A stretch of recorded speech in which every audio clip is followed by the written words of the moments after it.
with Dixie Escalante Electric. Today I'm at the home of Bruce Davies. I want to talk to you today about some air conditioning tips that you can do to keep your unit running smoothly throughout the hot summer months here in St. George. The air conditioning systems here in the St. George area consists of two parts: the indoor evaporator coil, which is connected to the end of the furnace, and the outdoor condenser coil that we see right here. This is the unit that we're going to be talking about. What this does is there's a separate coil of copper wire that goes around the outside that carries the refrigerant to a compressor that's located on the inside, and on top of it is a huge exhaust fan. Now, how this works: the compressor compresses the refrigerant, sends it into the evaporator coil cold.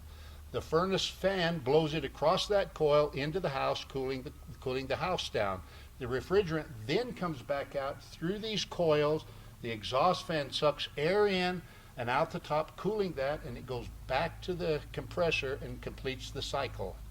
Now, if you're like me, when you're outside working, we find that the condenser is just about the right height to use as a table when we're working with things. But when we do this, this actually is not designed to bear weight.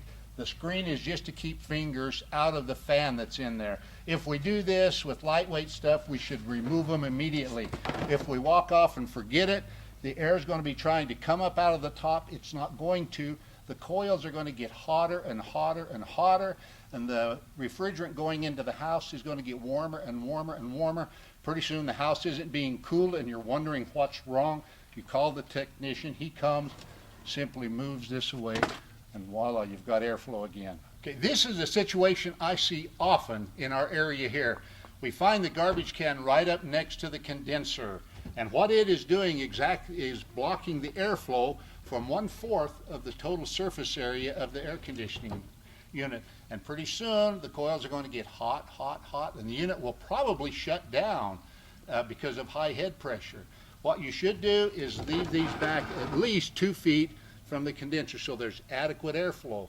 And they should always be nothing within 3 feet of the top of the air conditioning coil out here, so the air has plenty of room to exit out of the unit and draw it in all the sides. And when they're installed, the contractor will see that there is at least 10 to 12 inches space between the wall and the outside unit.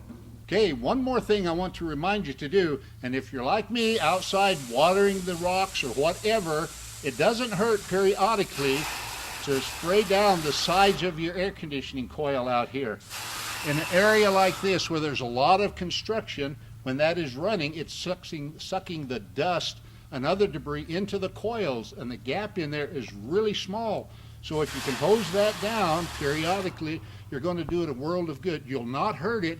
These units are designed to be outside in the wind and the rain, so spraying them down won't hurt them at all. They're designed to take it.